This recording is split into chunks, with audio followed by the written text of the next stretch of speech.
everything within them. No, it was just a dream. The reshaping of the human body by modern technology. Before I leave, I want to conduct one last experiment. Have you ever seen anything that you can't explain? She reached out to me from another realm. I just killed my best friend. And your worst enemy. Same difference. Tonight, you will be facing Operation Jungle.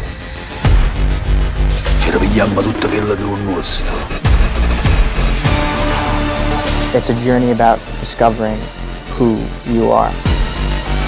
What are all these people watching? People like me.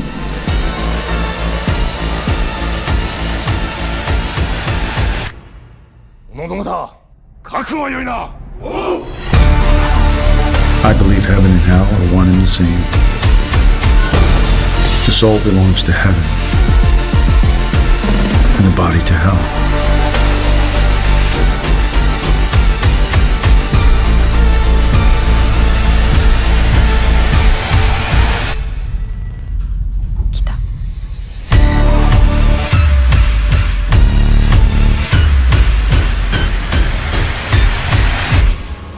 We have such sights to show you.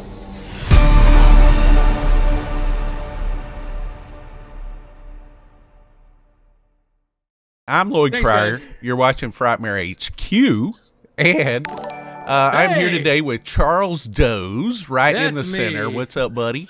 What's up? Ready And to party. and then we've got Louise Buckler with Arrow Video right next to Charles. Howdy. Louise is over here. Spirit fingers for Louise. That's right. Put it back. Right Oh, below wrong way. me, I have Mike Hewitt from Arrow Video. How are you, Mike? Hey, good Like to see you, Mike. Lloyd. Good to see you, Charles. What's up? Who's here, Lloyd? Then you've got right below Charles, we've got McLeod Andrews. Hello. Writer from A Ghost Waits, correct? Yeah, lots of things. And actor. I played Jack. I co-wrote with Adam. I produced. I did the sound design. Too many things. You're to be just an a jack of all overachiever. trades, Look at you. right? A Jack. Of A all Jack things. of all trades. An That's right. overachiever, as I call him. I moved to the right so that I could talk with the zombie when it pops up. That's Oh. right. That's right. You love the zombie, don't you? You're covering the wrong love poster, it. though. That's the right poster. There it is. Just so I don't happens have. to be a movie. I'm still waiting to get the new one that Drew did. I need to get a Oh, nice. big old printout. Yeah. Well, then right next to him is another guest from Yeah. A Ghost Waits, and that is Down here. director Adam Stovall. Look Welcome, at Adam. Adam down there. You're looking beautiful today, Adam. Hey, thanks. You're looking pretty good yourself. I know, it's hard. I try. Wow. Wow. This There's is so this much is love here. Zoom speed dating, right? Yeah. That's what we're okay. You like long walks to the beach? Yes. All right. You like holding hands? Who Sometimes. doesn't? All right, let's do it. I mean, not right now. It's a pandemic, but Yeah. Oh. but I'm big on long walks. Can say that. Well, we're super excited to have all the Ghost Waits team as well as the Arrow team here today. So what we're gonna do, I think we should start off with the Ghost Waits trailer. Is everybody? Do you want to show that first? Sure. Yes. Let's roll it. Yeah, Let's do that, and then we'll jump right into it. Everybody get a towel because it's a saucy movie. It's good. We haven't been able to keep anyone in that house. Okay. So while you're waiting for the movers, can you just check it out and see if you can figure out why everyone breaks their lease and leaves it? Sure. So I have taken everything that I think I know. This is so much stuff. And I have put them in a box for something to show.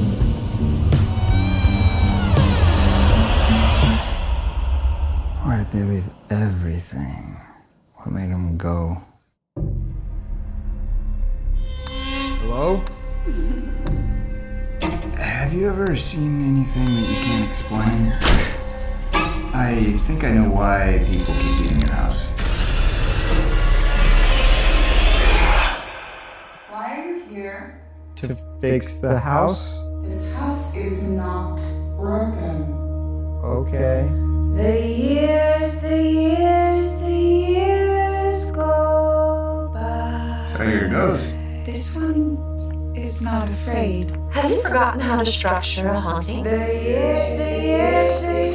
they sent you here, and your job is to scare people off. I have a lot of questions. How does one become a ghost? Can you walk through walls? Run a beer? Can ghosts have beer? The years keep on turning away. What do you all get from scaring people out of their homes? It's what we do. No, we do not like this. I thought that this house was destined for me. They said that it called for me, that it had been waiting all of these years for me to make it complete. I know how hard it is to be alone. It might not make sense to you, but it is my purpose. It is a gift to feel so lucky to have something, and to know that it is lucky to have you.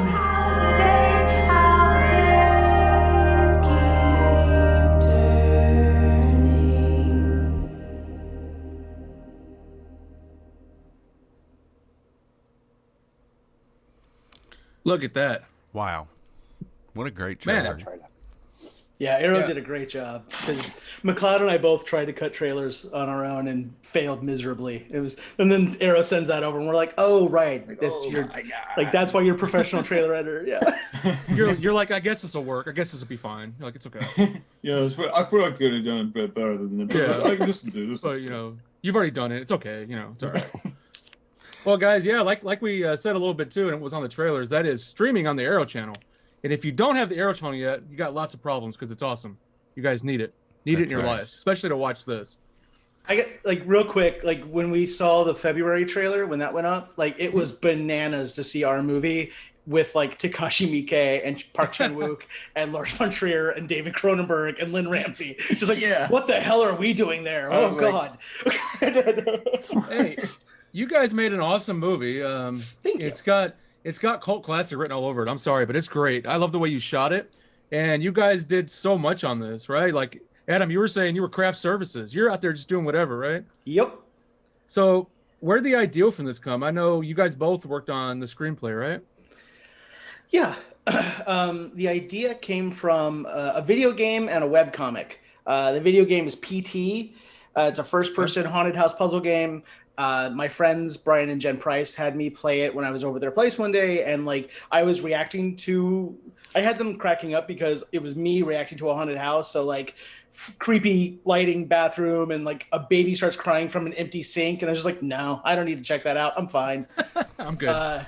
And to which McLeod's like, that's not how games work. I'm like, yeah, that's why I don't play games.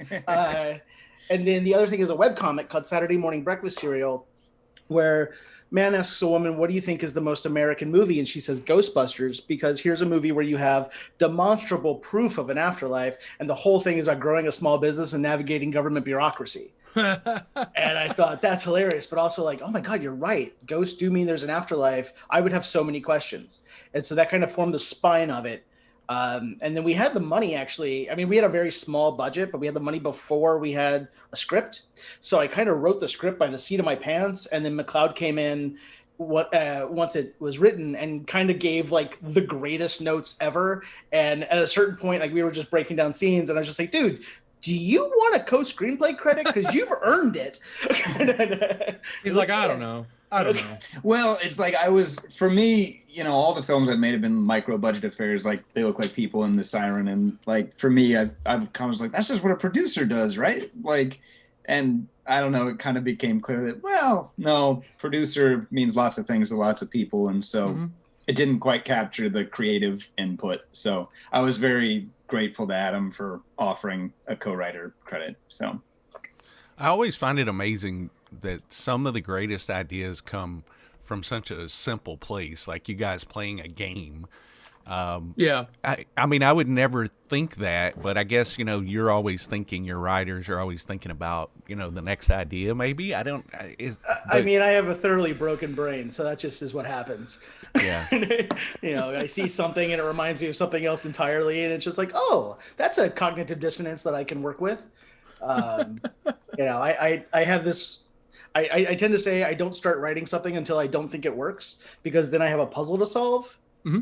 And in the case of this, we wanted to kind of make a few genres work, and there was just it seemed like a really fun game to play. Yeah. Yeah, but it is a simple idea. I always find it amazing too when people find ideas from news stories, and I never think of that. I never think of, that could be a movie. That could be a movie. Yeah. But so how did you guys get with Arrow? Arrow, how'd you guys get this? What happened here? Well, I was lucky enough to see the film on its premiere up in Glasgow almost a year ago now. That's crazy. Yeah. But it premiered at Fright Fest in Glasgow. They do an offshoot event. Apart from their main event in August, they do an offshoot in Glasgow.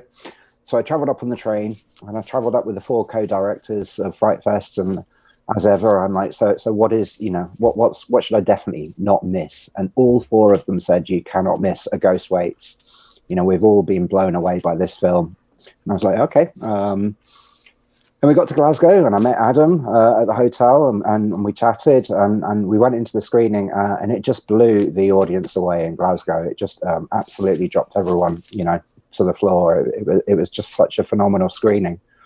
And we've kept our eyes on it and followed its successes and festival acclaim, and it's just truly a terrific film.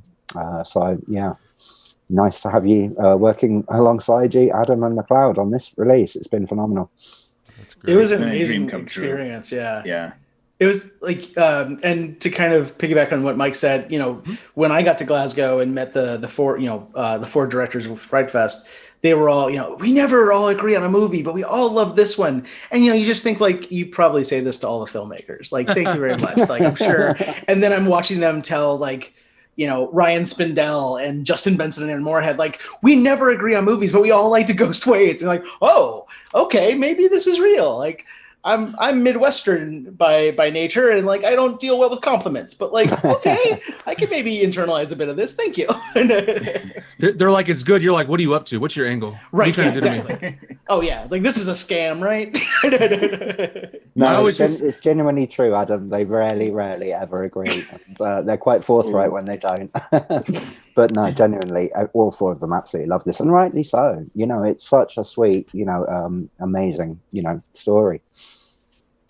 Yeah, that is true. And somebody in the comments called it a horror romance. By the romantic horror comedy. Yeah, yeah. It's a movie of a lot of genres. I'll give it that. It likes its genres. I also have people commenting and complimenting the music in the trailer. Was that the music from the movie, or is that something Arrow threw in their magic trailer? Nope, that's from the movie. Who did your music? Who's your? So the song that starts it, the first song in the trailer and in the movie is "Stubborn Love" by James Smith, and that came in through McLeod. McLeod met James years ago doing a play in New York, and then the song that ends the trailer, or that for the second half of the trailer, and then it ends the movie, is "Years Go By" by the Bangsons. I had met them when they were workshopping a show in Cincinnati, and had just said I was bowled over by what I saw, and hey, maybe one day I can use we can collaborate, and I can use some of your music in a movie. And they were down for that. The entire soundtrack outside of Stubborn Love is friends of mine. Nice. I spent my 20s going to live music. So I have a lot of musician friends, and, they all knew that I'd been wanting to make a movie for a long time. So when this finally became a viable project, they were like, yeah, you can use a song. Sure. That's pretty cool. So how, you said you've been wanting to make a movie for a long time. So was this kind of your first really hardcore attempt, or did you try something before that maybe didn't work? I always love to ask that. I tried so many things before that didn't work. I got really accustomed to failure, man. Oh God, there's so many false starts and there's so many close calls. McLeod and I spent a year trying to make another. It's this existential horror thing that we still want to make someday. But we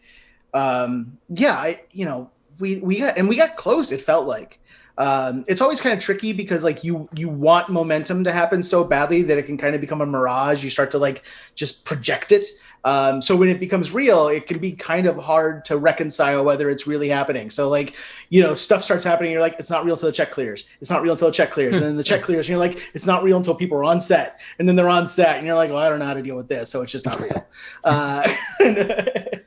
But yeah, like Ghost Waits, it's not an idea that I'd had for a long time. I had it in the fall of 2015. Mm-hmm. And I think January 2016 is when we got the budget and I was writing. How long did you shoot for? How long did it take to shoot the film? Principal photography was 12 days in August 2016. And then we did a set of pickups for 4 days in April 2017. And then another set of pickups that were like 3 to 4 days in February 2018. So a little spread out there. Yes. So, Adam and McLeod, how did you guys meet, though? How long have you known each other? Is this a long friendship? Just a love match? What is it? Tell me. Yeah, we met on the set of another film that shot in Kentucky called Split, which was a bowling rom-com. A rombocom? Was that what they were calling it? Rombocom? Rombocom. Yeah, we met on set. When was that, Adam? What year? 2013. 2013. It was November, December 2013. Okay. Man. Yeah, I know. I'm like, anyway. You're like, what? How long ago? I'm like, who was I then? Who was I? What am I? Where am I? Who am I? I hadn't even met my wife. It was. Why is Lamp? Why is Lamp? What is Cloud? Who is Spain? Who is Spain? I've seen Split though. Split's a cool movie too, and if you guys want to check out Split, that's actually on Tubi. If anybody watching wants to check that out, I like that. I like that. It's a good romantic sport comedy, I guess you could call it. It's fun though. Yeah, with Peter Weber, like it blew my mind. They actually got Pete Weber to come and like do the button at the end of the thing. Yep. He's sort of like the Sam Elliott from Lebowski, but for Split. But anyway, Adam had written a screenplay and organized a reading and asked me to do the reading, and I was like, oh my god, I love this, and I fell in love with Adam's writing, and he was like, well, I think you're a good actor. So, and then from there we'd been trying to make something ever since. So. Well, this film got you a lot of acclaim. I was just reading that Total Film magazine named this the best film at the 2020 Fright Fest Film Festival in September 2020. And you guys won Best Picture, Best Director, Best Actor at Fright Fest, right? Mm-hmm. How'd that feel? When you said that you felt happy that you made a real movie, how'd it feel when you won something for it, huh? So Alan had made the comment back during like the Glasgow days to McLeod that if they did awards, McLeod would get an award, but they don't do awards. So my understanding was that there were no awards. And then one morning I wake up to go to the bathroom and it's like 6 a.m., which means it's 11 a.m. over the UK, and they've posted this article. And so I just happened to grab my phone while I go to pee, and it was just a lot of notifications. And like, what's happening? And I click, Greg Day had sent me an email that just said, the awards, Best Picture, Best Actor, Best Director, Best Picture. And wait, what? Like that was the reaction. I was just like, huh? And then when it happened again at Screamfest in October, I had a feeling that McLeod would win Best Actor. That might just be an obvious bias, but so we went to awards night, and I was up towards the front and he was in the back. It was a drive-in setup, so I was parked like right next to where the awards were happening, and so they say, Best Actor, McLeod Andrews or Ghost Waits, and I'm just like jumping out of the car, grabbing my mask, screaming like yes! And he comes up and like gives a speech, and then we're just like sitting there like freaking out, dancing with each other, and we miss what they say, and they say blah, blah, blah, Ghost Waits. And I'm like, oh, what? And he's like, go, we won something. So I walk over like, hey, I'm so sorry. I missed the first part of this. What's this for? And they're like, Best Picture. Like, oh, shit. And that's how my first acceptance speech began. I was like, oh, holy shit. Okay, McLeod, come on. We won something. And then it got Best Director as well. And I went back up just like, I don't have anything else to say. I did it all the first time. And then, yeah, it's amazing. Like, and I don't, like awards for art, there is no objective best. It's all, it's very nice and it helps foster a conversation. But like, I'm pretty sure winning in the total film thing like helped Arrow kind of like say like give the yes. So it's like, okay, I see why these are these I see why these are important. Okay. Yeah. I mean, films of our size, they can't reach people or become a real thing without festivals, in my experience anyway. It's hard to overstate the importance of festivals to finding little movies like ours. Yeah, neither of us have like famous parents or anything, so there were no connections to like, okay, I'll call my agent and have them get the word out. Like that wasn't going to happen for us. So yeah, that's good though. What was the festival run like for you guys in 2020 during a pandemic? An interesting thing from the UK side, I think, to jump in on, because Fright Fest showed it in March at Glasgow. It's very rare that they'll show another film again at another event. But the audience response and critical response was so strong that it was brought back for the main event, which is where it picked up its awards. So that was really, really positive. But yeah, in terms of other festivals, Adam?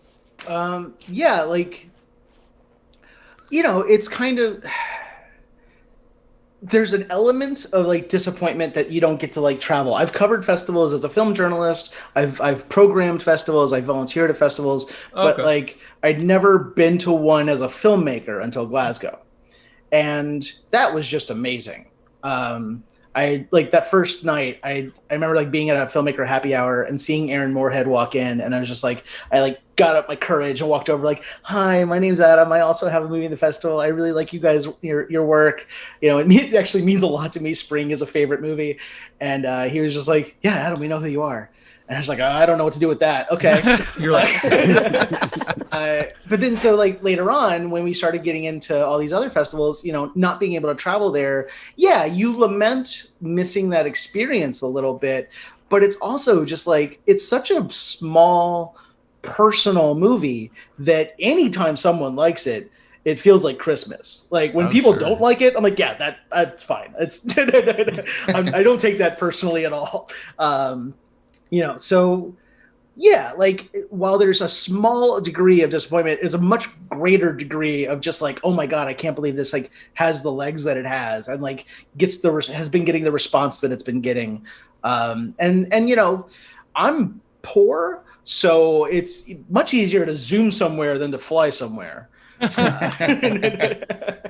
Yeah, and a lot less expensive, also right? A lot less expensive. Yeah. I know we have a clip too. Do you want to go ahead and roll a clip? Yeah, I'd gladly play that. A Ghost Waits. We do. Anybody want to introduce this clip? Do we know what this clip is, Mike? Which clip did you pick, Mike? This is just a clip that we pushed live a couple of days ago on our YouTube with McLeod hearing a voice in the house. I feel like I'm on Colbert, and he's like, "You want to introduce this?" I'm like, "I have no idea what it is." Yeah. Let's make sure this isn't like one of Mike's weird topless videos either. Is this gonna be a clip from Bat I hope Pussy? I'm not sent the wrong one. Exactly. Yeah. This is actually Bat Pussy, guys. Thank you. Okay, so let's go ahead and play this clip with that set up and enjoy. Go ahead.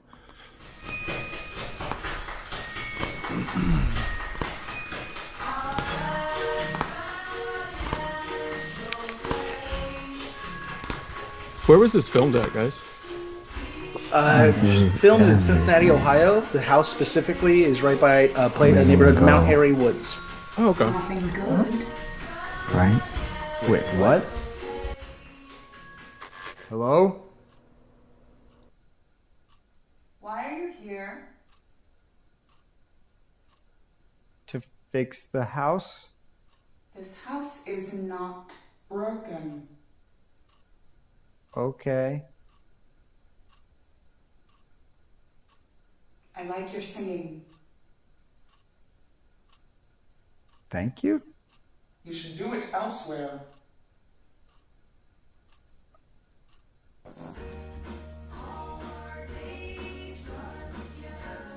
Hello?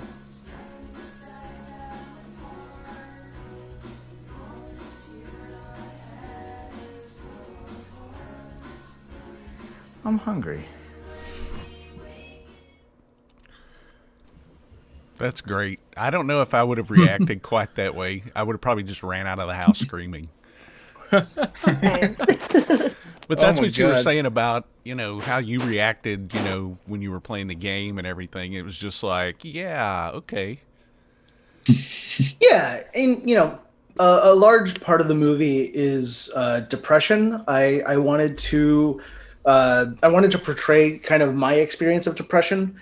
Usually in films it's like bipolar disorder or manic depression, something that's a lot more like overtly dramatic. Whereas in my experience, depression is wallpaper. It's just something that's always there, and I'm usually just trying to not let you know that I'm like struggling through it. But it also it colors how you process information. So she, like he says at the end, when nothing makes sense, it's easy to let other people tell you, or when nothing makes sense, something finally did. But so a voice out of nowhere talking to him is just like, yeah, that's just another thing that happens in this crazy world. Sure. Yeah. Why not? That's normal. Happens all the time, To me, the scariest movies are the supernatural ones, the things, with ghosts and demons and things like that. That would have definitely been my response, was just to run right the hell out of that house. But I love I love that response. You filmed the movie in black and white. Tell us about that and your decision to film in black and white. So we actually filmed it in color. Okay. Early on, I was telling my UPM, we were on a location scout, and I said, I think I want to make the movie in black and white. And she said, no, absolutely not. Because it turns out black and white's a really hard sell. We got a lot of no's just because it's black and white. And fortunately, cool people like Arrow are just like, we like the black and white. But so we shot it in color. The plan was to release it in color. We had a mock-up of what we would be doing with the ghosts and After Effects, all that stuff was there. But and one cool thing about filmmaking, especially at this level, is that creative and practical decisions are kind of one and the same very often. Mike Potter had shot principal photography, and he used his camera, which is a Blackmagic Ursa Mini, a 4K, and mine, which is Blackmagic Pocket Cinema, a digital 16. He also had a lighting rig, and I did not. We used natural light, except for one shot that we went to Home Depot and got some work lamps. For the reshoots. That's awesome. Yeah, natural light's hard, so that's cool. So then, cutting it together, it color correcting and everything, the image it wasn't as visually cohesive as I wanted it to be. I was messing with it for so long. I worked so hard and just could not get it to match. And finally, McLeod one day was just like, "Hey, have you thought about making it in black and white?" And I was like, "You beautiful bastard! Yes, I have." Give me a kiss. I love you. Yeah. And so we dropped a black and white LUT on it, which is a color correction algorithm. And immediately, not only did it solve the technical issue of visual cohesion, but it felt right.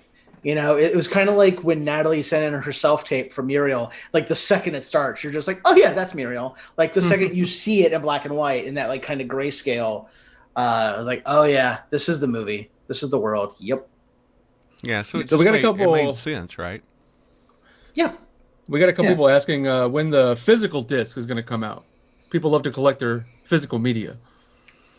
We've got that slated for May. Correct me if I'm wrong, Mike. No, yeah, it's currently in for May, so it should be announced and ready for pre-order in the next 3 or 4 weeks, I think. Ooh. Well, there you go. See, they know all, guys. But you can go and get the Arrow app right now and watch this movie right now. And it's $4.99 a month, $5.99 a month, guys. $4.99 a month. So yeah, it's super cheap, and on there as well, we've got a ton of extras that McLeod and Adam worked on as well. So watch the film, then you can watch the film with commentary, and then watch some amazing interviews that they put together for us as well. But not all the features we did. Some of them will just be on the disc. Just a taste, though. Just a taste. Just a taste. Just a little bit. Disc exclusive. We got a lot of people who love physical media, so they always ask that. Yeah. We always get that. Travis Brown says black and white movies are beautiful and gives an artistic feel. So I'm really glad Thanks, to hear that. Travis. I think a lot of people are coming along to black and white, and I'm glad to hear that. I hope because so. it's just, it does. I've seen several black and white films that have been made recently, and they give that atmosphere that you're looking for in some cases. Yeah. And there's Well, been a you few. know- There's been a few films that have been in color and then released a black and white version as well lately, with Parasite, Mad Max Fury Road. Yeah. I was going to mention Fury Road as well. Fury Road looked great in black and white, and I know that's how Miller wanted to release it, and it was kind of the same thing. They were like, no black and white. No. It seemed like The Mist kind of started that trend, right?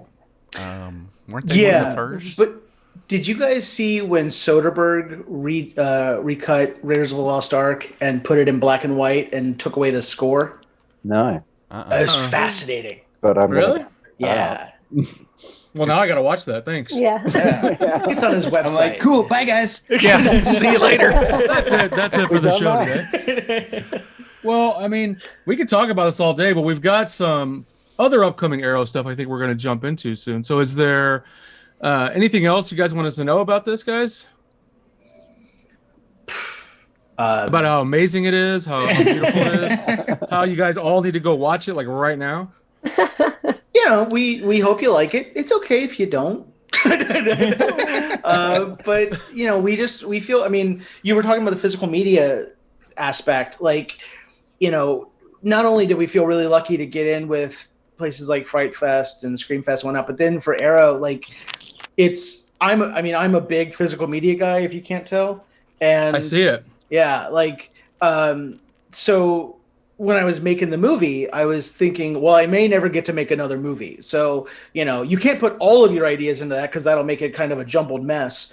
But it's just like, okay, what do I say that, like, if I never get to say anything else, I said this. And so when Arrow then brought us on, I was like, well, I may never get to make another Blu-ray. So, like, let's go at it. Let's do as much as we can.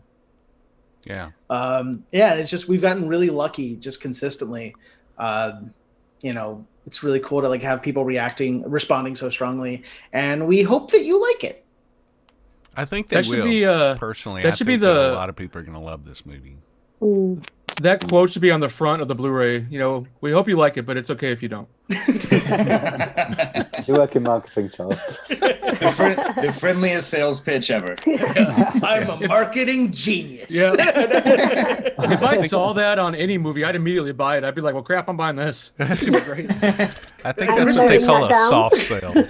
I finally saw Miracle on 34th Street this past Christmas. I'd never seen it before, and I was stunned, like, when the, like, anti-capitalism kind of becomes a theme, and like, because Santa's like, oh, you can get that over there, and then, like, the store immediately is like, wait a second, but then, like, people are just like, thank you so much for doing this, and, like, it makes all the other stores just, like, have to be aware of each other's inventory. So, like, well, we don't have it, but they do, and it's like, I was like, this is not what I was expecting from this movie. Yeah, You know, it's like, way too deep. You're like, this is too deep. This is getting too deep. yeah, Santa, let's burn it all down. Come on. Also want to say real quick that Charles Anderson, he's one of our viewers in the UK, said he's already seen your movie twice and he loves it. Says it's really great. Amazing. Thank you, Charles. Thanks, Charles. Fantastic. And that's his screen name is Argento Fan. I think he's a big Dario Argento fan, but I'm not sure. Maybe it's a play on words. Maybe he's not actually. Maybe he's an Asia Argento Could fan. be Asia, It yeah. could be an Aja Argento fan, yeah. McLeod, what was it like acting this role? I mean, it seems like a big job for you. Yeah, I mean, it's always a lot of responsibility to carry a film, but I mean, that's kind of cut through a little bit when you're working with one of your best friends. And, for this one, I had kind of wanted to do something a little bit more transparent, a little bit closer to self. And I think Adam wanted to see me do that. Previous roles had been a little bit more character driven, and where I'd had to do a little bit more character work. So for this one, I just tried to drop as many guards and barriers and defenses as I could, and meet every scene as honestly and sincerely and with a good sense of humor as I could. And so it was a pleasure in that regard. It was sort of, I feel like this movie in a lot of ways, not just with the acting, but whether it's sound design or shot choices, scenes that we could absorb a lot of creativity. Like it could take a lot of whatever you wanted to throw at it. So it was really fun to kind of stretch, how loony you could get, like how slapstick we could get at times. And then he could go all the way to there to like literally like physical comedy gag and then come back to like a dead serious pouring your heart out. So, I mean, that was a delight, just knowing that you had such a wide field to play on. Yeah. Yeah. Adam, I've got a question. Yeah, McLeod. Go ahead. Yeah, how much of this was how much leniency was there in improvising? Was there much improvising, or was it all very much scripted? There was a great deal of leniency. That said, it's actually probably not as improvised as you would think, because Adam's dialogue is so fun in and of itself. You don't really feel the need like, oh, I need to brush this up and make this a little bit better. You use Adam's words as like kind of a springboard for kind of further investigation. And so there's some scenes in there that are vamps, that are kind of, you start with the script and then you expound a little bit, like when I talk to the toilet. That was what was in the production in my head. Yeah. That's an improv.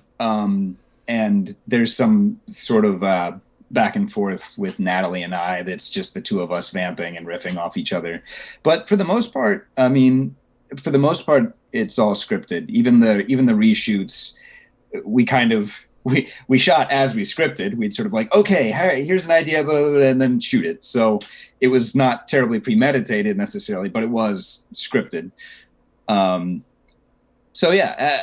That's one of the things I love about working with Adam is he's a brilliant writer, but he's not precious about his words. He's like, yeah, I mean, if you've got a better way to say it or something that makes you feel more natural saying it, paraphrase, go for it. Yeah. But McLeod also like lives in story. His day job is he narrates audiobooks. So his instincts are just so sharp. Yeah, there's his booth. Amazing. Look at that. His instincts are so sharp that his notes are just perfect. The earliest that I remember when we were getting ready to shoot, he'd flown in a little early and we were sitting at my dad's kitchen table kind of going over the script page by page. And we get to the part where Jack and Muriel are kind of talking feelings at each other. And she says, if you don't leave, I may never recover from the demerit I will be assessed. And that was the end of the thought in the script. And McLeod said, what is the demerit? And my philosophy with actors is that it's their job to know the characters better than I do. But we couldn't get Natalie on the phone because she was in the middle of something in Virginia, I think. And so we just started talking about what Muriel would be afraid of. And that's where the idea of a shadow and a shadow having no agency came from. And then so, we get into the reshoots and we're coming up with everything. I know the point of what I'm trying to do, but I don't always know the best way to articulate it. So I just kind of say here's the point. And then we make it sound like a person would say it. Gotcha. So it's a bit more it's focused improvisation. And then you hit upon a line that works and you're like, okay, there we go. That's it. That's great. Well, I want you guys to stick around with us. I think we're going to start getting into some of the Arrow titles, but I would love to keep you guys around if you don't mind. Sure. Yeah, oh, really? I was like, you do? Yeah. Feel free to chime in when we start talking about Arrow. Absolutely. So let's talk a little bit about the Arrow streaming channel, because that's available on the UK now, right? It's friggin' gorgeous. Isn't it? It looks gorgeous. so good. It looks so good. It's the best this movie has ever looked. It's one of the the app is great, but also the whole platform is one of the most attractive streaming service apps that I think I've ever seen, and I mean it's a pleasure. Because a lot of times, you're like, oh, okay, another platform, and I was like, well, we'll see, and then I was like, oh my god, they blew your another mind, right? platform.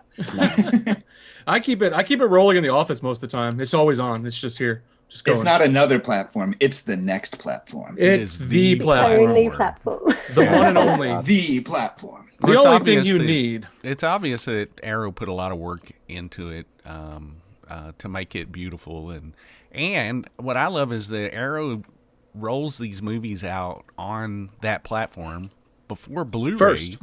First, and then everybody gets a taste of it, and I think that's incredible because I know a lot of people, especially me, if you watch a movie and you really like it, you will want to own the physical copy as well. It's also a very respectful, before we move on, it's a very respectful presentation. They do not cut into the credits, which is really nice. I feel like that needs to be mentioned. I'm glad people are starting to notice that. That's coming up a lot this week, which is really cool. Netflix is getting, I can't say it. I'm not going to. Don't say the N-word. Don't say the N-word. Don't do it. Well, I've noticed that too, and I've always wondered what creators thought about that. That's got to be a negative, right? Yeah. Oh no, I totally. That was how it was always intentioned, for the credits to be interrupted by screen caps of something else. Well, no, I mean, disrespectful. Thanks.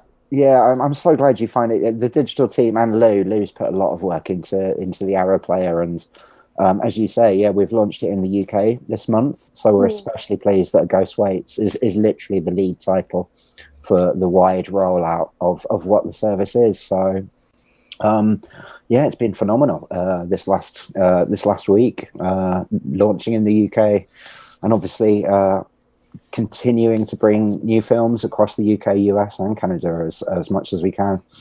Yeah, it's been a really fun thing to work on because it's kind of like a core team of kind of 4 of us in the office that have a little chat, and we'll kind of look at the titles that are coming up, and we'll just be constantly talking about those, thinking about ridiculous kind of curation ideas that we can fit films into.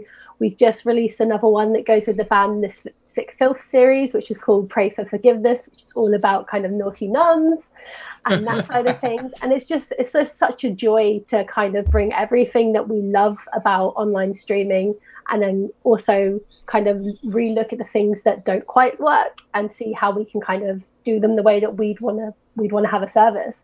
And then, it's really great to get so much amazing feedback from people and kind of just ideas of what we can do to improve. So I think there's a lot of scope for us to do anything and everything on there. So any ideas people have, please just tweet us and let us know. Yeah, perfect. I love your guys' curation, like you said. The nice little genres you put stuff in really helps people.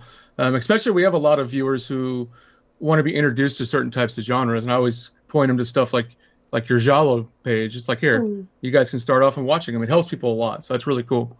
Instead of it just saying action, horror, comedy. It's like, okay. This is it. In fact, we were blown away this week. We heard a podcast with Quentin Tarantino and Edgar Wright having a chat. And halfway through the podcast, Quentin Tarantino literally says, I only have one streaming service, Arrow Channel. That's the one. It's just such a bunch of cool shit. And for us to hear that was... You're like, what? Yeah, we all kind of lost our minds. Give him a free pass for that. Yeah. Did I just make that up in my head? I don't know. What's happening? Well, we did play. We played the Arrow UK launch video at the beginning of the stream. So if anybody wants to see that again when the show's over, just go back and check that out. It's a great. What do you call that? A sizzle reel. Sizzle trailer. Yeah. Sizzle trailer.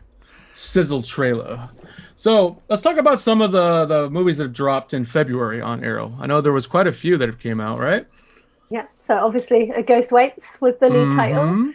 So that's gone really well. We've also released some Friday in the US. So we added Attack of the Killer Tomatoes, Landmine Goes Click, and we've also got a couple of really exciting ones next week. We've got Jugface coming, and also Cropsy. Jugface we're really excited about because we've been working really closely with Chad, the director.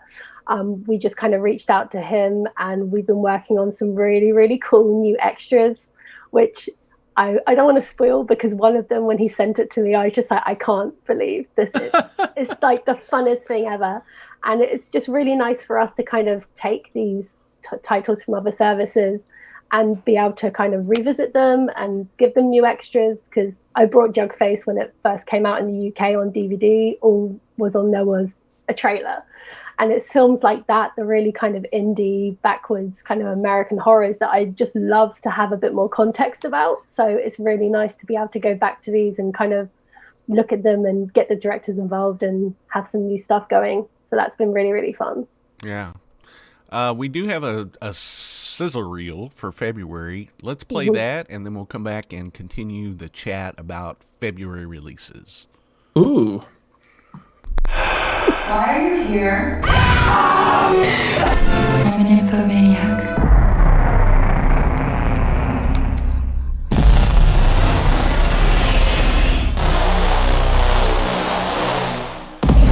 Take my virginity, tuck it from it.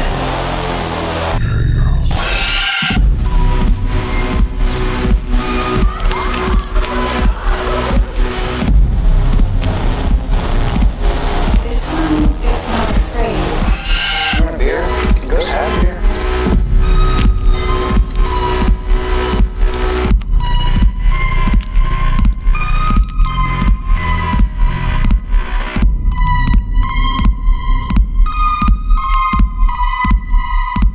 There's nothing to smile at.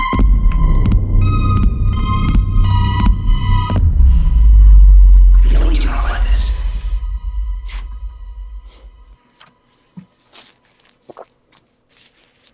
That just makes me all tingly inside, guys.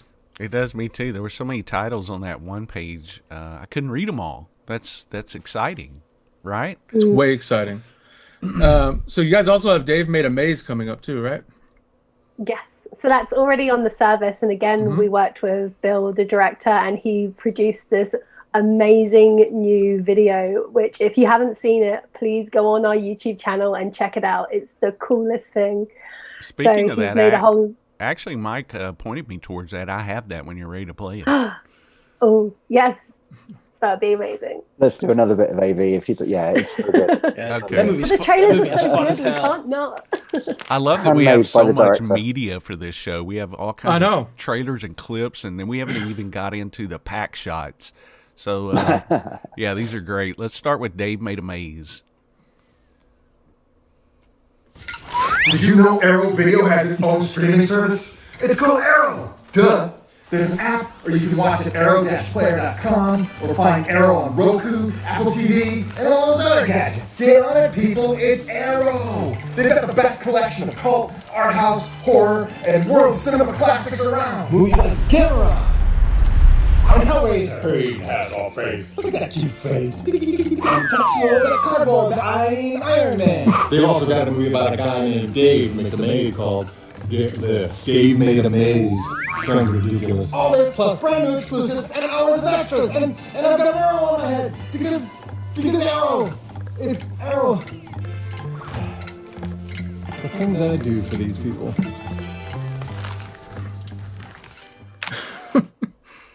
It's called That movie Arrow. is fun as hell. Yeah, that movie's so much fun. Yeah. The first time I saw that, I was like, man, we got to up our special feature.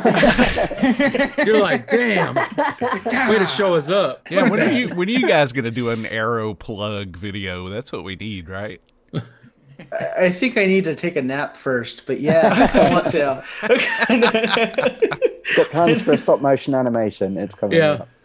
I mean, I adore puppetry, so like, you know, I'll do that, no problem. Yeah. I don't know anything about puppetry, but I'll try. I'll go for it. It's just be me going. One of our viewers said, "Whose lunch bag is that?" It's George Clooney's lunch bag, actually. Yeah. People don't know that's the cameo. Yeah. Dun, dun, dun, dun. So where do you guys want to jump in next? Because we have a lot. Mike, Louise. We want to do what you guys want to do. Where do you guys want to go? I guess we could talk about our February releases. We've got a couple out in the US. We've got El Duce Tapes, which is coming out Tuesday, I believe, in the US. So I think we've talked about, well, we've mentioned the El Duce tapes before, haven't we? But a fantastic documentary looking at El Duce from the Mentors by Rodney Asher and Tim Kirk and who else? Sorry, David they helped me out. Yeah. And Ryan Sexton as well, who filmed all the original kind of VHS footage. Okay, so we got a February cool. 1st UK and February 9th US, and Yeah. it's already on I digital. love that cover. I love that cover. Yeah. So that's El Duce tapes. That's one that I'm looking forward to myself. Yeah. And then, You guys got Shogun's Joy of Torture coming too, right? Yeah, I'm excited. Terror She comes back again. Yes, thank you so much. You make me excited with those. We're just doing it for you, Charles. I know how I much you know. love them. I know. It's all me, guys. I'm so special. Yeah, that's definitely something that Charles is into is all of Little too all of much. this stuff. Little too much, exactly. A little too much. I have a problem, all right? I know to admit it. I know to admit my problem. We all gathered here today, Charles, to talk to you about this. Thank you. I need help. I need help. and it's on Arrow now, so if you did want to just check it out or give it a bit of a check on the first few minutes, yeah, check it out on Arrow. Absolutely. I love that you guys just call this, it's just Arrow. It's not like Arrow TV or anything. That show that what I've always learned from branding is that means you have arrived when you can just say it's Arrow. Oh yeah. The share of film, yes. Yeah, I legally got rid of my last name. I'm just McLeod. Just McLeod? Just McLeod. Only call me. I only answer to McLeod from now on. That's right. That's it. That is it. Well, I could tell you guys one that's a UK release I'm excited about. That's called Demons 1 and 2 on 4K. You guys blew my mind with that. It was saucy. Look at it. It's looking beautiful. And the fun thing about the cover as well is it kind of pulls out in the middle. So instead of your normal kind of Blu-ray case that opens from the side, this one you just put it out, which is really, really cool. Oh, really? And That the is artwork's kind of interesting. reversible as well. So it's such a gorgeous release. That's the Exploded pack. All the cool stuff that comes with this. Tell us about what comes with this. Oh my package. God. I'm sweating. It's so nice. Look at So it. you have Demons 1 and 2. Yeah. Talk to us, Louise. It sounds good. I like it. This is where our knowledge goes missing. No, so yeah, you got the 2 films, and we've got kind of a bunch of special features. We've got some of the stuff that was on the original releases that we did, and some new stuff as well. You've got your Metropole tickets. You've got a reversible poster, and a really nice booklet with some really, really cool essays in there. Yeah, I haven't seen it myself yet, but I'm hearing reviews that it looks incredible, which I can't wait to see it. Yep. And Wait to get the HDR working on this on the 4K. And guys, this is a UK release, like we said, but remember, 4K discs are not region coded, so you can import this and watch it. But I keep telling you guys, region-free players is what you need in your life. So do it. Yeah. And so you get a 4K UHD on this, which I'm totally stoked about. I'm stoked too. But you guys, there was actually a 4K resto done on this, right, from the original negative Yeah. of Demons. I couldn't even do that. Like, I'd be so excited the whole time. They'd have to throw me out. They'd be like, "No, leave, Charles. You're all sweaty and it's dripping on the film." I'd be like, "I know." Is that like the it, though. sauce, by the way? It makes me excited. But no, this I can tell you guys just looking at that explosion shot, but this is such an amazing film, and the fact that you guys have it on 4K HDR, it's just I'm gonna have to take like 2 weeks off to recover after watching that. Gonna be no shows. Oh yeah. 2 weeks. This is exciting. This is super exciting for me. I'm a big fan of both of those movies. I mean, I'm starting to worry a little bit about Charles. There's a lot of showers, a lot of downtime. We a all lot of worry towels. about Charles, but we also know that we kind of just have to stand back and let Charles be Charles. Just gotta let it go. You just gotta let it roll. Let me do my thing. You know, that's how it is. Fair enough. I've always wondered though, when it comes to doing restos like on Demons, like how do you guys acquire be able to use original negatives? Like how hard is that? really depends. Sometimes when we're speaking to the licensor, they'll have the negative available.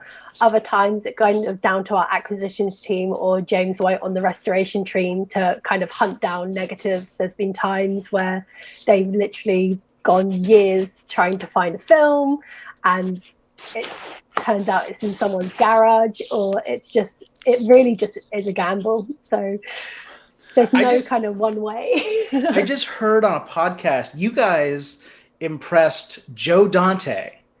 I think the Burbs Blu-ray that you released has a cut that's like the rough cut with temp music, and he's like, I have no idea where they found that. Like, that's how baller Arrow is. Yeah, they get like real deep. They go like undercover, and they get real deep. And they find it. Yeah, some of the things that people find, I wouldn't want to ask how they found it. Just like, okay, you've got that now. So when you guys work with these virtual camera negatives, is there a lot of stipulations? Like, do you have to sign waivers about holding them, or is there security that wants you to return it? I mean, what happens with this? I think we need to get our own stream with our own head of restoration, James White. Oh God, let's do it. Let's call him right now. Yeah, we should. Yeah, let's just get him on board. Give him a call. Just FaceTime him in. Don't make me do anything more technical. I already couldn't get the sound going. I don't know if I could add another screen here. We'll just get him to do signs. It's fine, Lloyd. No audio joining. Yeah.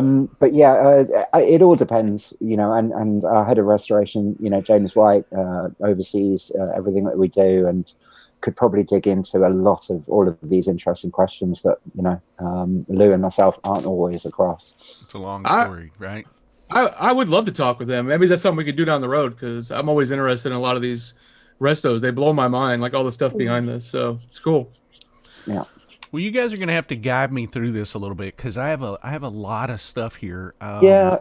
So there's one other released in February, I guess, and unfortunately it's the UK only release, but that's Beyond Reanimator, okay. Which we have coming out towards the end of the month, which is also on Arrow in the UK. So that'll be our last February release, and then we can move into March. And I guess, who did your artwork for the cover of this one? Yeah, this is awesome. That was Gary Pullen. Yeah. Oh, it's Gary? No wonder I love Gary. it. No wonder we love it. Gary's our local lovable man. We love Gary here. We've been working with him for so long. Yeah, he's so lovely. And it's worth mentioning as well that the cover is glow in the dark. Oh, wow. All right. Which is incredible. That is incredible. Yeah. I love that. It's beautiful. I mean, the use of the green and purple go so well together, and I love the way this looks. Yeah, fantastic. And that's a good movie. We just talked about that on a recent show, Beyond Reanimator, how it doesn't get enough attention. So I'm looking forward to this release. Yeah, same here. Okay, so we got February. What's first up in March? Is that what we're going to now? Yeah. In March, we can't talk too much about what we're having on Arrow as yet, but we can confirm that we do have Jill Jivagazian's The Stylist debuting on March the 1st, nice. Which we're super excited about. So this will be part of our ongoing looking for fresh, new, bold, voices within the genre, as we have been doing, and obviously this month with the Ghost Waits. But The Stylist, we're really looking forward to rolling out in March, and can't wait for other people to see that. Okay, awesome. That's awesome. I don't think I have anything for that, do I? The Stylist? No, we haven't sent anything over for that. We'll be releasing more news on that shortly. All right, that's really top cool. Secret. One I'm excited for in March is Visible Man Appears. I am super excited about that. I remember when you guys announced those. I think I cheered because I haven't seen these anywhere, and I had to take another shower, as I told you guys. But it's all Arrow's fault. Really excited about this one though. This is another great film that I don't think a lot of people have really seen. It's a fun film. Came out in '49, I believe, right? 49, yeah.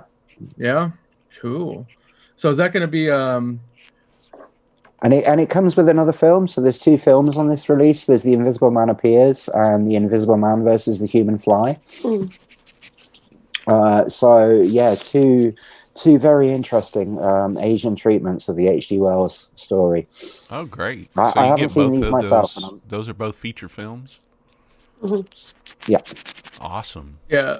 I've always been a fan of Invisible Man Appears, and it's not been the easiest one for people to see for a long time. So it's real cool to see a nice release being done for that one. So thank you guys for that. Really cool. How do you guys decide this for Arrow? How do you guys decide, like, when you're including another feature film as like a special feature? How do you decide when to do that? Good question. I guess it depends on suitability and potential ideas. So, there have been instances, for instance, when we did The Endless, and we looked to license Resolution because it made so much sense to have the two tied together. And I guess on the catalog films, it all depends on sort of the licensing deals that we're doing. How many films we're licensing within a package that could then be obviously packaged together. So we'll look at what options we've got there. So the decision could be made right at the point of us acquiring, a range of films, or it could be made later down the line to supplement the film that we're looking to release. Good deal. So the next one that I see on the list is The Bloodhound. Yeah. Tell us about that one. I've got the pack shots here with the release dates. So The Bloodhound is another new film. It's already on Arrow, so please do check it out on there. It's a very sort of it's kind of a treatment of the fall of the House of Usher, but in the modern day setting, and it has this weird, spooky swamp monster, and I don't know what else to say about this one. It's another phenomenal new sort of fresh film from Patrick, and I've forgotten his name. Patrick Picard, is it? Patrick Picard, yeah. Yeah. I watched Bloodhound recently, and it's a lot of fun, like you said. And it's a newer film. It came out, I believe, last year, right? 2020. It's a slow burn, but it does pay off, and there's really great production design in that movie, and it's one I really recommend people checking out. It's not that long either. It's only like an hour and 15 minutes long, so it's a fun one you could fit in on a late night or something. And not sleep because it's terrifying. Yeah, it'll change you a little bit. Yeah, maybe not too late. It's very atmospheric, and it does get under your skin. But it's got a fantastic sleeping bag fight, which is just phenomenal. Oh, that sounds great. Something you hear every day. Yeah, it's definitely has great ambiance, like you said, and it's a little disturbing. It'll make you wake up a little bit. Oh, you piqued my interest on this one. I have to see that one now. Ooh, Lloyd, I piqued your interest. Thank you. You did. So let's see. We have a classic that you guys are going to release in a Steelbook edition in March. Tell us about this one. So yeah, it's a bit of a light March, but it's rounded off with a limited edition Steelbook release of An American Werewolf in London. And we also work with Gary Pullin on this one. So he's designed both the Steelbook and what we've got on this one is a limited edition slipcase for the Steelbook. It comes with a double-sided poster and booklet. And it is, in the UK, it's exclusive to one outlet called Zavvi. Oh, Zavvi. But in the US, you can find it on the likes of Diabolique, Grindhouse. Although it is close to selling out, we do understand there's no more stock left at our main distributors, but some of the outlets will still have final copies. So yeah, if this one's your cup of tea and you want to get the Steelbook, search for it now. Like how Mike was so subtle about that as well. It's like it's gonna sell out soon, but no pressure. No pressure. This is still in stock at Diabolique too, guys. I looked earlier. I may or may not have ordered one, but that's another story. And I do love the case on this though. Like you said, I mean, the artwork is so great. The travel style decals is just so cool. So he had a lot of fun with the stickers. We had a lot of fun just placing the different stickers, and there's more stickers on the other side as well. And I love that "See You Next Wednesday's" on there. That's a good ad. So thank you. Yeah. You can't have enough copies of American Werewolf, and this is a beautiful copy though. I mean, great job, guys. That looks really cool. Definitely. So And then, that rounds up March. Like you said, there's only 3 titles, right? But they're all great titles. And then, like you said, we cap it off with a great classic on a new Steelbook. That if you don't Yes, we hurry up do. and order it, you're just going to miss out. Yeah. Way to fail, guys. Yeah. So now that leads us into April. We're already into April here with Arrow. And Man. go ahead, Mike or Louise, and start us off with how we're starting in April. We could start with Death Has Blue Eyes. Would be our next Nico Mastorakis film. So this is a thriller, mid-70s, I believe, set in Greece. But it's our ongoing relationship with the wonderful Nico Mastorakis, who made Island of Death. Yeah. And several other films of his that we've released. Beautiful Graham Humphreys artwork on it. Car chases. Look at that. Sexy thriller. Yeah. I'm a beautiful huge shots of Greece. I'm a huge Nico fan. I always loved his films. And then, like you said, they're all shot in Greece, most of them, and they're just beautiful. This is a great film, though. One I don't think a lot of people have seen, so really looking forward to this one. Absolutely. And then one of Quentin Tarantino's favorite films, right, is coming up. Is that correct? Yep. We have Switchblade Sisters. There it is. Yeah, the Jack Hill classic. Yeah, he talks about I could do that a whole lot. show on Jack Hill. I could do a whole show on Jack Hill. Such a great. Which, embarrassingly, I haven't seen, so I will hand over to Lou to expand on this one if she has seen it. Yeah, I have seen it. It's really great, and I think It's fun, right? The really fun thing about this release is we've got some really, really cool special features. We've got a kind of new audio commentary on there. We've got an archival documentary with Jack Hill and some other kind of archival pieces with Jack Hill as well, which is great because it's always a pleasure to hear him talk. And then we've got the new artwork by Twins of Evil, who are the same guys who did the William Grafay box set. Look So at that. it's a really fun kind of crime girl gang film, and they're psychics as well. So it's definitely worth kind of checking out. Yeah, this is a great bad girl cinema film. Really, that's the best way to call it. And Yeah. I'm looking forward to this. So you said there was a new commentary, but is that with Jack Hill? Does he do new commentary? for One it? isn't. I think it's with Kat Ellinger and Sam Deegan, Oh, okay. I believe. That's cool. I'm a huge Jack Hill fan. I always have been. So I'm really excited to see this one finally coming out. Mike, you have to watch it, okay? Yeah, I am No. going to watch this one. Well, I'm Good. with Mike. I'm gonna I make sure. haven't seen this one either, so I'm looking forward to checking it out. What about Thanks, what guys. about Adam and McLeod? Have y'all seen this? No. We got No. man. We have all got to get on the ball here because this is We could just have a party. Although I Yeah, do, watch it let's do it. together. Yeah. Let's do it. We'll have a of watch my- party. one of my favorite podcasts is called Switchblade Sisters, and I highly recommend people check that out. But no, haven't seen the movie. Well, yeah, it's a great film, and it's one of the later ones from Jack Hill. You know, he also directed a lot of blaxploitation like Coffee, Big Dollhouse, Big Birdcage. He did Spider Baby. Yep. And this is one of the later films. I think it was second to last one he did, and it's a lot of fun. I recommend people checking it out. Especially all the people who like all the women in prison movies I make them watch. You'll probably like this one too. So, sorry. Women in prison. That's another podcast we have to do because I know way too much about women in prison movies. It's not healthy. Yeah, not well, healthy. That's a huge subgenre. There's so many films in that subgenre, so it's definitely worth exploring. A movie that is not a women in prison film is Donnie Darko. Are you sure? I thought it Isn't was. it spiritually a women in prison film? Yeah, It should be. not. It is not a women in prison film. I know that could much. fix that. But I do Well- know that Arrow is releasing Donnie Darko in UHD 4K. 4K. Look at that. Beautiful. Yeah. So the 4K UHD remaster of Donnie Darko out in April. Gorgeous new artwork by artist Luke Priest on this Oh, one. Luke Priest, nice. And yeah, this is from our original 4K restoration that we've done.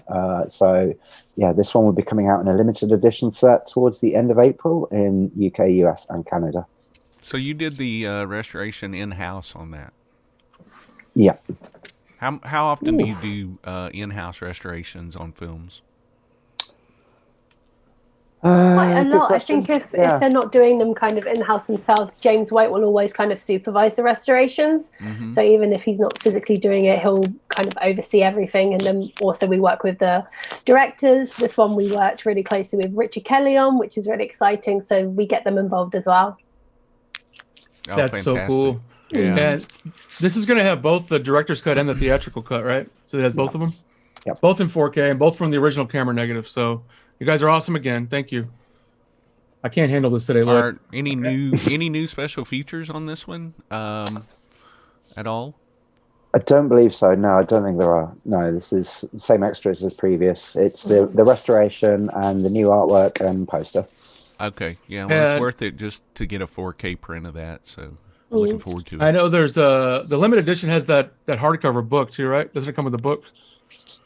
Yeah. Cool. Perfect. Yeah, you guys, get on that. That's cool. We have a lot of Donnie Darko fans in the watching, so I know they're all excited about that.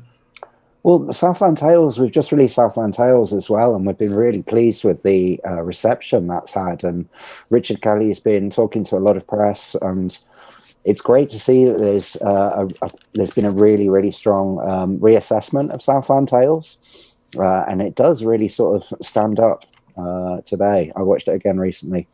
So, yeah. We love Southland Richard Tales Kelly. is a great movie. Yeah, Southland Tales is great. Yeah, it is. This is the anthology, right, that we're talking about, Southland Tales? It's the one with Dwayne Johnson, The Rock, Sarah Michelle Gellar. Oh, yeah. Yeah, it's I'm a different sorry. one. Yeah, different. I remember it now. Absolutely. Yeah, but it's a great movie too. That's a fun one. So it's great you guys have been working with him. I mean, he's done some great films, so happy to see there's good treatment being done to him. Definitely. And what I'm looking at here is another capping off of the month, I guess, with Elvira. Is that right? Elvira, we have a limited edition steelbook coming out in April. Oh, that's awesome. Who did the artwork on that? Good question. I can't remember offhand. Unfortunately, the artist passed away recently, so Oh no. which is even worse of me not to remember the name. Let me have a look, see if I can find it. Well, it's great art. It is beautiful art. And this is a steel book coming out in the UK and the US, and it's on Arrow now, so you can watch it right away while you wait for the steel book to come in. Steelbook is great, and this is from the restoration you guys did a couple years ago, right? You did a really good resto of Mistress of the Dark, so yeah, really cool one to have. Yeah. Also in this month, while you're looking that up, Mike, we have Battle Royale. It's 1 and so 2. pretty. Also a UK release, but on 4K. So that means you guys, hey, it's a 4K. You can watch it. You can do it.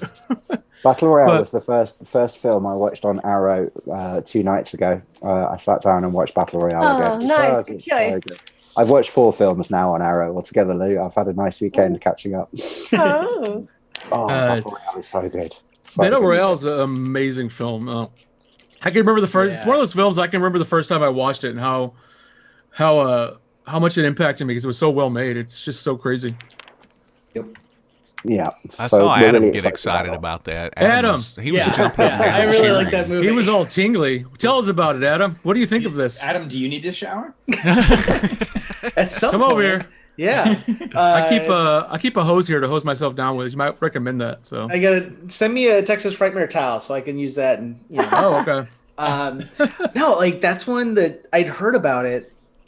It was kind of like Old Boy. Like I'd heard about it, and and it's one of those where they say like don't know anything, just like go in blind. And it's just it unfolds in this like wonderfully chaotic way, but like he's so good at like well constructed chaos. Mhm. Where and it's so well made, but it never feels preordained. It feels like it's just happening, which is really hard to do. Like I think Ben Wheatley is pretty good at it, but like it doesn't have like he doesn't really work with the polish that you get in like something like Battle Royale. And it's been ripped off so many times, and like it's just one of those things where it's so good and it's so bold and original that you can just rip everything from it, and it's still such a strong piece that like you watch it and you're like, oh yeah, this is great. Like even if I recognize it from like a million other movies, like this is just, it's so pure. It's wonderful. It is, and just so you guys know, Arrow did a 4K resto of this as well from the original camera negative, because that's just how they roll. Look, Adam's mind just got blown. Look at him. He's like, oh my god! And you get the original theatrical version and the director's cut. Sounds like I'm buying a 4K player. All right. Adam's like, keep talking, Charles. Talk dirty. Good thing I didn't have to buy any plane tickets. Also, this one's a 5-disc set, actually, because we've also got Battle Royale 2, Requiem on it, and soundtrack, I believe, as well as the 5th disc. That's amazing. Yeah, I do need a shower, yes. I feel you guys. That is a big, thick box set. So that is, yeah. It looks great. And you guys, the quality of the packaging that you guys use too is just like beautiful. It just feels so good in your hand, So that's another. That's what you tell all the boys, Lloyd. Yeah, it feels good in my hands. Oh boy, you walked into that, Lloyd. I didn't do that. Who oh boyed that? Was that Louise that said oh boy? That was me. That was Adam. Used to your shenanigans now. Yeah, Louise is used to us. She's like, this is just normal. Yeah, that's what we do. All right, so is that it? Oh, there's one more, Lloyd. Clapboard Jungle. I don't know. Oh, Clapboard Jungle. Yes, talk about that. Yeah, so this one's out in April as well. We're not going to be out in the US on Blu-ray, unfortunately, but we are going to be in the US on Arrow, and it's also going to be available on Blu-ray in the UK and Canada. This, for those who don't know, is Justin McConnell, who's a filmmaker who's made films. His most recent one, Life Changer. This is his a documentary on how to get films made, or him trying to get films made, filmed over, I think, a 4 to 5 year period. And it's just a phenomenal documentary for anyone interested in independent filmmaking. And what Justin's managed to do is there's about 24 hours worth of material on this disc, with extended interviews with Guillermo del Toro, George Romero, Barbara Crampton, producer Heather Buckley. There's everybody you ever know. Sid Haig too, right? Sid Haig's on there. Tom Holland, lots of people. Yeah. So sorry. No, go for it. I was just gonna say, like, anyone who's watching, who's like an aspiring filmmaker or like trying to make an independent film, it hits so close to home. Like you watching, you're just like, oh god. Like it hurts. I'm kind of in awe. Yeah, I'm in awe of people that like can be that like nakedly vulnerable, and like have the confidence to just like tell their story with no like I have to use a bunch of genre trappings in order to say anything that like, because I'm just like nobody's gonna care about this, but like Justin it's really incredible what he pulled off with this. It's you get to see his progression as both a person and an artist, and the willingness to share warts and all experiences. Like people really need to see this movie. Yeah. So what do I have here? Do I have a trailer or do I have an image of Clapboard? I think there might be an image, but I might not have sent it, Lloyd, because I had but there it's it a full one to is. watch. Okay. Yeah, Clapboard Jungle. Yeah. Wow, look at all that. You got Tom Savini, everybody, Guillermo del Toro, Sid Haig. This is going to be I great. love that Heather Buckley is in that cover art. Heather Buckley rules, and more people should know that. That is the truth. That is the truth. Preach it. Come on, we want to hear it. Preach it. Fantastic. I met great her artwork, though. at a screening of The Ranger, which she produced with Jen Wexler. Cool. Yeah, it was just like, oh, we just get to talk about horror and punk for a while? Let's do that. This is great. This is my favorite day. Yeah. I love that George Romero's right in the middle of it. Love us some George. Yeah. That's our man. Well, that's cool. Yep, there Look he at him. is, and there's Barbara Crampton too, right beside him. Am I correct? Is that Barbara? Yeah. That's great. And Dick Miller. Look at Dick. Yep. So this was a really fun one to do the art for. We worked with a guy called Elaine Sheedy, and we basically just had a conversation about everyone that was in the film, and we're just trying to work out the best way to kind of get everyone on the cover, because there's so many cool people in it. Yeah, that and is cool. he did an incredible job. with kind of the likenesses and just kind of the setup. It's really, really cool. That's awesome. I love documentaries, and so I'm definitely going to check this one out. I can't wait. I did want to mention that several people are saying that they just ordered some of the titles. Mitchell Patrick Wilson. I just ordered the An American Werewolf in London and Demons 1 and 2. They look amazing. Good choices. I just tried to order American Werewolf in London and it was out of stock. Oh no! Well, you know what? I just told everybody where to go. I know. We've got some connections here I on was the like, air damn, with that us. sounds really good. I think I'll nuts. He's like, wherever will I get one? Oh, jeez. Well, they're Woe out. is You me. guys are out of them, so Yeah. that's not fair. Not fair at all. No. We'll see. You what also we try can not do. to abuse that, you know? Right, exactly. Although it was really nice. Arrow did send me like a bunch of Blu-rays of movies I've never seen. It was like one day just a package showed up and I was like, oh yeah. Like Frankenhooker. I've never seen Frankenhooker. Whoa! How have you never seen Frankenhooker? I came to horror really late in life, actually. I grew up a comedy nerd. Okay. So it wasn't until like my 30s when my sister's then husband, whenever I would visit, he would just be like, okay, you got to sit down and watch. Like, it's not okay that you've never seen Sisters. So he would just like throw in stuff. And that's when I was like, oh, horror's awesome. Like, there's so much more, the genre is so much more elastic than I thought it was. You I thought, gotta get you a big list. Yeah, Make sure like, you see I- all of them. You know, because I'd Have you seen watched like Friday the Frankenhooker 13th yet? and I was like, or I had not seen Friday the 13th, but like I'd seen something, I was like, this is kind of boring. Like, this isn't scary. And then like you see a Serbian film, you're like, oh shit. Yeah. Like, never mind. Okay. Serbian film will blow your mind. Uh-huh. Yeah, there's no Ghost unseeing Waits. that movie. Yeah, Ghost All right, Waits and the guys. Serbian film are probably right. It was a huge influence. That's a huge influence.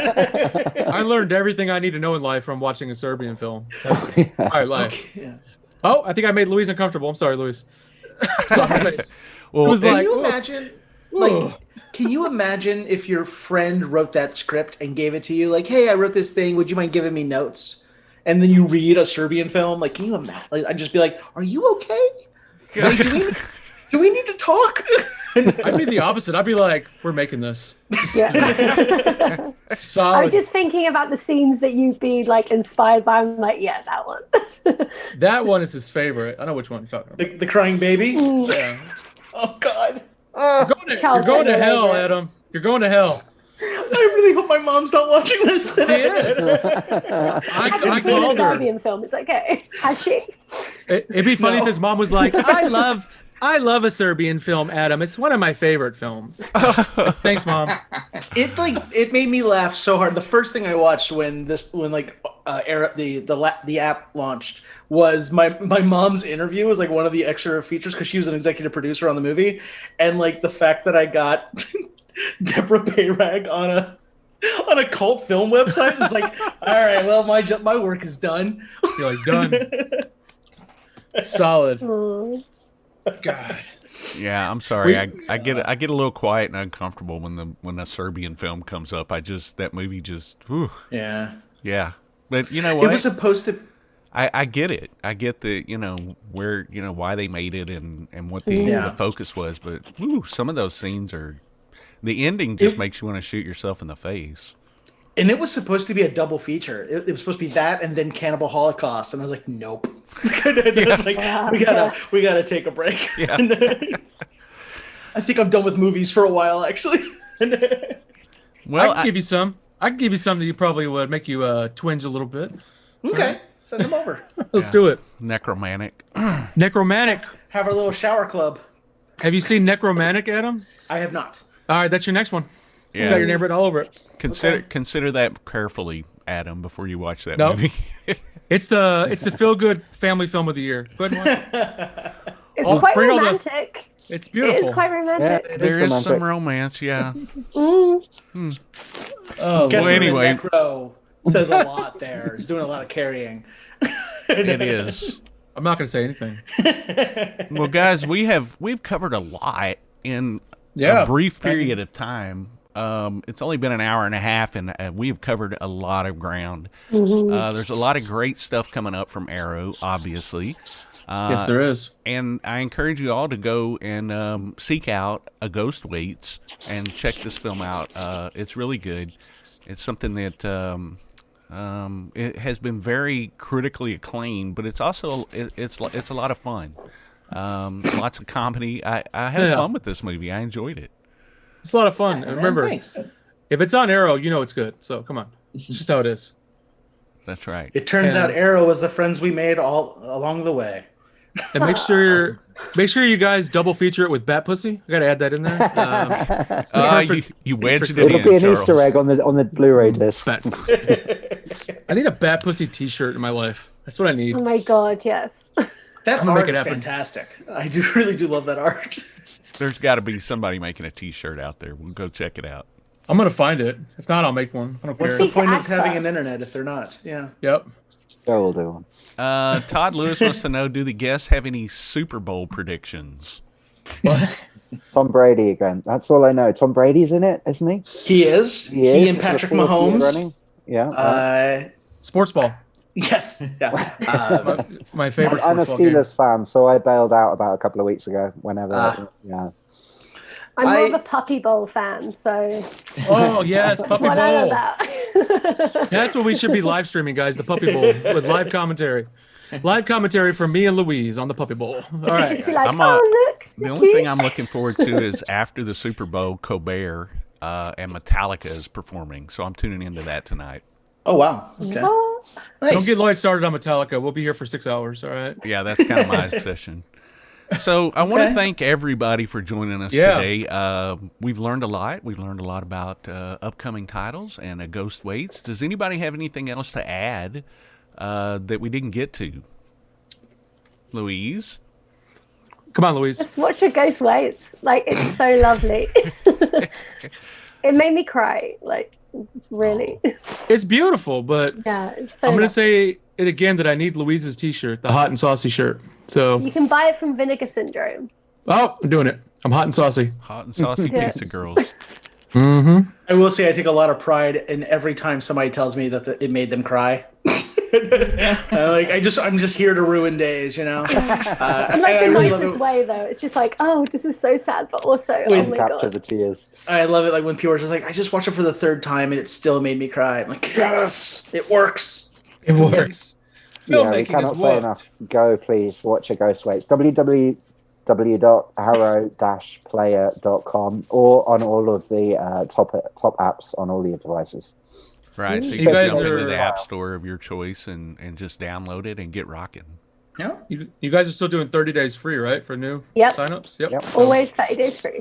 And then Look at that. 50% off the first 3 months with all caps Arrow UK launch code at checkout. Whoa! Wow. This guy. My You God. had that ready to go. You were a plug Charles and machine. Adam now in marketing. Yay. Thank you. I don't mess around. I don't mess around. I When know it what I'm comes here to, for. Discounts. He's like, and if I haven't mentioned it, guys, you should visit the Arrow Player store. It's so beautiful. Arrow-Player. Thank you. Like I said, I'm very poor, so I know about the discounts. Discounts. Mike, anything else to add before we head No, out? that's you've been great. Thank you so much, Lloyd, for having us all on. And yeah, great to see you and Charles. Yeah, we love talking Thank to you, you guys. Mike. Always great to see you guys, you and Louise. Let's go to McLeod. Anything else that you want to tell us about before we head out here? No, I'm just grateful to be here. Oh, we're so glad to have you. Thank you I'm for excited coming to on. learn about all the things that I need to be watching as soon as we end this. Got you a list. That's good. Yeah, I'm like raring to go. Awesome. Adam? Yeah. So if you like our movie, or even if you don't, my friend Abe Goldfarb made a movie called The Horror at Gallery K that's on Prime all over the world, I think, and it's really great. It's another no budget black and white kind of relationship focused horror drama. And it's really cool, and I wish more people knew about it because it's really lovely. And then, thank you guys for having us. I mean, it's movies of this size, like we kind of live and die by word of mouth. So it means the world that it's like resonating with people and they want to share it with everybody. So yeah, just thank you very much. Oh, thank you very much. We appreciate you coming on. It's been an absolute pleasure. What was the name of your friend's movie again? The Horror at Gallery K, K-A-Y. At Gallery K. That's really good. I really liked it. You might have to dig a little bit. It's on Prime, but they kind of, Amazon, if it's not an Amazon movie, they kind of bury stuff. But if you just search for it, it'll come up. Okay. Yeah. That's what I'm doing right now. I will find it and I will watch it. Yes, I will. I'll check it out too. All right, guys. Well, it has been a blast. Looking forward to everything that's coming up. Please, everybody, go out and support A Ghost Waits and buy the Blu-ray, stream it, everything else. Live with it, sleep with it. Feel free to message us on Twitter. Like we're pretty responsive. Yeah. There you go. Mike and Louise, a pleasure to see you guys again. It's been a while since I've seen your beautiful faces. And yeah, and we love coming and speaking to you guys. Yeah, absolutely. We love this. Anytime. All right, guys, go ahead, Charles. I think we need just need to add in one more bat pussy before we go. That's it. There we go. Just for good measure. Just for good measures. Rule of 3, I think. We finally we fulfilled it. We got to like 50 last time, so we're kind of slacking. You really did. Yeah. It was amazing. That was good, fun to watch. Yeah. And it was fun afterwards. I just got a tweet from after that show. I got a tweet from the Arrow account that just simply said, "Bat pussy." Bat pussy. Bat pussy. I was like, I feel like I haven't said my name as much as they've said this title. Which title? Bat pussy? Oh, sorry. Yes, that one. Yeah. I felt weird even saying the word, and then they started saying it so much, and now it just rolls off the tongue. Bat pussy. So there we go. I like to add it into casual conversations every day now. So it's how Charles says hello to people. Yeah. Hey, bat pussy. Have a good day, guys. I think quarantine's getting really hard on Charles. Yep. Get bad. Charles told me the other day he was considering getting a vanity license plate that says BTPSSY. Heck yeah. I want it so bad. I'll actually get a big decal inside of my car that says El Bat Pussy. You need this in your life. I know I do. The El Bat Pussy tapes. El Bat Pussy. Everybody would know. Okay, this show has gone off the rails now. It's gone totally bat pussy. We did it. It's gone totally bat pussy. Yep. That's the way we use it. Well, to end the show out, I do want to thank all of our viewers. Thank you for tuning in. We've got several viewers. We're streaming on YouTube, Facebook, Twitch, and Periscope right now. So we're all over the place, and I want to thank all of you individually for joining us today. And again, thank you to all of our guests. It's been a great show. Can't wait to do this again sometime soon, everyone. Thank you. Yep. Thank you so much. Hopefully, one of these days, hopefully we can do it in person. Hopefully. There we go. That's all I want in my life. Yeah. All right. We're going to go ahead and sign off now. Take care, everybody. We will talk to you soon. You've been watching Frightmare HQ. Have a great day. Bat pussy. Bye.